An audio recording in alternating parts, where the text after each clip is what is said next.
2018 সালে মুক্তি পাওয়া ভারতের সেরা হরর মিস্ট্রি মুভি তুম্বা সেই মুভি মেকার এবং লিড অ্যাক্টরের দ্বারা তৈরি 2025 সালে মুক্তি পাওয়া সেরা মুভি, যার ব্যাখ্যা আজকের এই ভিডিওতে আমরা করতে চলেছি। চলুন সময় নষ্ট না করে সিনেমাটির ব্যাখ্যা শুরু করি।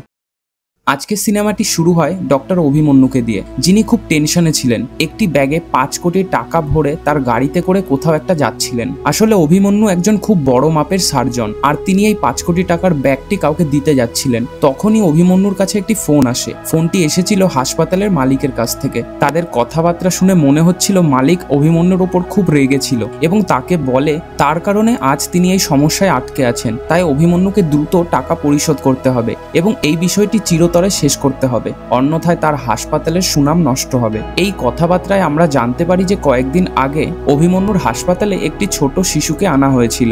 সেই শিশুটির অবস্থা খুব খারাপ ছিল এবং তার অ্যাপেন্ডিক্স অপারেশন করার কথা ছিল, কিন্তু হাসপাতালে সমস্ত কর্মী ব্যস্ত থাকায় ডাক্তার উপস্থিত ছিলেন না। তাই হাসপাতালের মালিক অভিমন্যুকে তার অপারেশন করতে বলে। অভিমন্যু তখন নেশার ঘরে ছিল, তাই সে অস্বীকৃতি জানিয়েছিল, কিন্তু মালিকের পীড়াপিড়িতে সে তার অপারেশন শুরু করে। আসলে ছেলেটির পরিবার খুব ধনী ছিল, তাই মালিকও চেয়েছিলেন যে অপারেশনের মাধ্যমে প্রচুর টাকা পাওয়া যাবে, তাই সে অভিমন্যুকে জোর করে অপারেশন করতে বলে। কিন্তু অভিমন্যু তখন নেশাগ্রস্ত ছিল, যার কারণে সেই শিশুটি মারা যায় এবং তার মৃত্যুর পর এই বিষয়টি নানা দিকে ছড়িয়ে পড়ে। শিশুটির পরিবার তাদের বিরুদ্ধে অনেক মামলা দায়ের করেছিল, কিন্তু শেষে তারা 5 কোটি টাকা নিয়ে এই মামলাটি ফিরিয়ে নিতে রাজি হয়েছে এবং সেই কারণেই অভিমন্যু 5 কোটি টাকা দিয়ে সেই পরিবারের কাছেই যাচ্ছিল এই বিষয়টিকে চিরতরে শেষ করতে। কিন্তু তখনই তার কাছে আরেকটি ফোন আসে। সেই ফোনে থাকা লোকটি অভিমন্যুকে বলে যে সে তার মেয়ে বেদিকাকে অপহরণ করেছে এবং যদি সে তার মেয়েকে বাঁচাতে চায় তবে তাকে 5 কোটি টাকা নির্দিষ্ট ঠিকানায় নিয়ে আসতে হবে।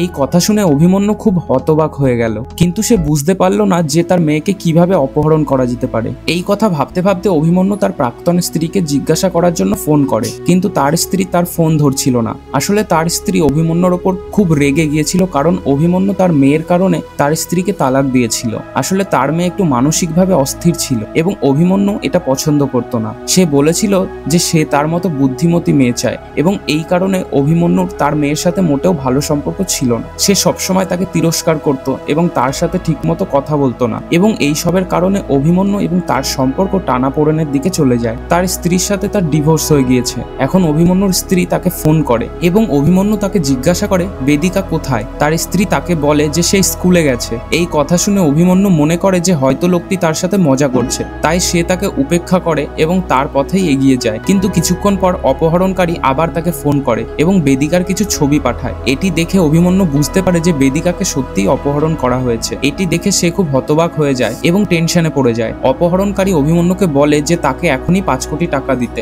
অভিমন্যুর কাছে 5 কোটি টাকাই ছিল, কিন্তু সে যদি অপহরণকারীকে তা দিয়ে দেয় তাহলে সে তার চাকরি হারাবে এবং সে জেলেও যেতে পারে। তাই অভিমন্যু বুঝতে পারছিল না যে তার এখন কি করা উচিত। এখানে আমরা দেখতে পাই যে অভিমন্যু তার মেয়েকে পছন্দ না করলেও সে তাকে এই অবস্থায় রেখে যেতে পারেনি। অভিমন্যুর সেই অপহরণকারীর কণ্ঠস্বর একটু পরিচিতি কণ্ঠস্বর বলে মনে হয়। তার মনে হচ্ছিল সে অনেকবার সেই কণ্ঠস্বর শুনেছে, কিন্তু মুখটা কখনোই মনে করতে পারছে না। তাছাড়া অভিমন্যুকে এখন তার চাকরি এবং তার মেয়ে দুজনকেই বাঁচাতে হবে। তাই অভিমন্যু তার বান্ধবীকে ফোন করে এবং 5 কোটি টাকা চায়। এখানে আমরা জানতে পারি যে বিবাহ বিচ্ছেদের পরে অভিমন্যুর নতুন সম্পর্ক তৈরি হয় এবং এখন সে তার সেই বান্ধবীর সাথেই থাকে। অভিমন্যুর বান্ধবী অভিমন্যুকে বলে যে তার কাছে এখন এত টাকা নেই। সেই বান্ধবী অভিমন্যুকে ব্যাপারটা খুলে বলতে বলে। তারপর অভিমন্যু তাকে বলে যে বেদিকাকে অপহরণ করা হয়েছে, আর এর সাথে বাকি সব সমস্যায় তাকে খুলে বলে। এখন এই কথা শুনে তার বান্ধবী তাকে বলে যে অভিমন্যুর কাছের কেউই বেদিকাকে অপহরণ করেছে, কারণ এই মুহূর্তে অভিমন্যুর কাছে 5 কোটি টাকা আছে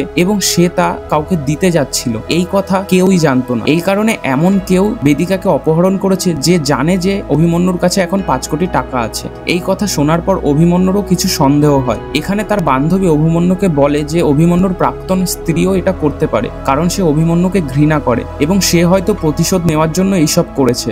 এখন অভিমন্যুও এটা সত্য বলে মনে করছিল। সে ভাবতে শুরু করে যে তার প্রাক্তন স্ত্রী কি সত্যিই এটা করতে পারে। তারপর অভিমন্যু তার প্রাক্তন স্ত্রীর কাছ থেকে ফোন পায় এবং সে কাঁদতে শুরু করে। সে অভিমন্যুকে বলে যে সে বেদিকার স্কুলে গিয়েছিল, কিন্তু বেদিকাকে সেখানে দেখতে পায়নি। তারপর অভিমন্যু তাকে বলে যে তোমার ভান বন্ধ করো, বেদিকাকে নিজেই অপহরণ করে আমার কাছ থেকে 5 কোটি টাকা চাইছো। কিন্তু এইসব কথা শুনে তার স্ত্রীর যে রিয়াকশন সেটা দেখে অভিমন্যু বুঝতে পারে তার স্ত্রী তাদের মেয়েকে একদমই অপহরণ করেনি। এরপর অভিমন্যু ভাবতে শুরু করে যে তার মেয়েকে কে অপহরণ করতে পারে, কিন্তু অভিমন্যুকে তার মেয়েকে বাঁচাতে হবে। তাই সে সেই ঠিকানায় যেতে শুরু করে যেখানে তার মেয়েকে রাখা হয়েছিল। এই সাথে অভিমন্যু সেই অপহরণকারীর কণ্ঠস্বর থেকে মনে করার চেষ্টা করছিল কে হতে পারে, কিন্তু অভিমন্যু কখনোই মনে করতে পারছিল না। তারপর অভিমন্যু সেই কিডন্যাপারের কাছ থেকে পাওয়া বেদিকার ছবিগুলো দেখতে শুরু করে। সেই ছবিগুলোকে দেখার পর অভিমন্যু স্পষ্ট বুঝতে পেরেছিল যে সেই কণ্ঠস্বরটি ছিল বেদিকার শিক্ষকের এবং বেদিকার শিক্ষক তার সাথে এই কাজ করেছে। কিন্তু বেদিকার শিক্ষক খুব ভালো মানুষ ছিলেন এবং বেদিকার সাথে খুব ভালো আচরণ করতেন। তাই অভিমন্যু বুঝতে পারছিল না যে তার এত ভালো শিক্ষক কিভাবে তার নিজের মেয়েকে অপহরণ করতে পারে। এখন অভিমন্যু তৎক্ষণাৎ সেই স্থানে যেতে শুরু করে, কারণ সেই অপহরণকারী অভিমন্যুকে 1 ঘন্টা সময় দিয়েছিল, যার কারণে অভিমন্যু প্রচুর রাফ ড্রাইভিং করছিল। এই কারণে সে অনেক সমস্যার সম্মুখীন হয়, কিন্তু অবশেষে 1 ঘন্টার মধ্যেই অপহরণকারীর দেওয়া স্থানে পৌঁছে যায়। তারপর অভিমন্যু আবার অপহরণকারীর কাছ থেকে ফোন পায় এবং সে অভিমন্যুকে 5 কোটি টাকার ব্যাগটি সামনে দেখা সুড়ঙ্গে রাখতে বলে এবং গাড়ি নিয়ে সামনের দিকে আরো 1 কিলোমিটার এগিয়ে যেতে বলে, তাহলেই অভিমন্যু তার মেয়েকে খুঁজে পাবে।